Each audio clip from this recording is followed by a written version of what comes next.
মালিক, আমাকে বেশি নষ্ট করো না, আমি প্রচুর দামি। মালিক, আমাকে তুমি স্নান করাচ্ছ কেন? আমি তো এমনই পরিষ্কার, তোমার মতো গাধা নয় যে স্নান করবো না। আহ বাবা গো মালিক, তুমি আমার মাথাটাই কেটে দিলে যে। আয় মালিক, তুমি আমার পেটের মধ্যে মাল মশলাগুলো বের করে নিলে কেন গো? তুমি কি করতে চাও বলো তো? এবার দেখো মালিক, একে ঘুরিয়ে ঘুরিয়ে পুরো চাটনি বানিয়ে দেবো একদম।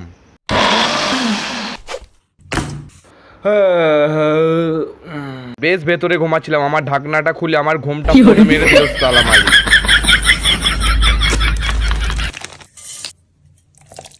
ছি ছি মালিক, লাল হাগার মতো জিনিসটা আমার মধ্যে দিলে কেন? মালিক, আমি বুঝতে পেরেছি তুমি পেয়ারার আইসক্রিম বানাবে তো। হু হু হু হু মালিক, তুমি শালা আমাকে পুরো জমিয়ে ছাড়লে তো। নাও মালিক, তোমার পেয়ারার আইসক্রিম রেডি, এবার গেল। কি বন্ধুরা, তাকিয়ে তাকিয়ে দেখলে হবে? তাড়াতাড়ি লাইক সাবস্ক্রাইব করো।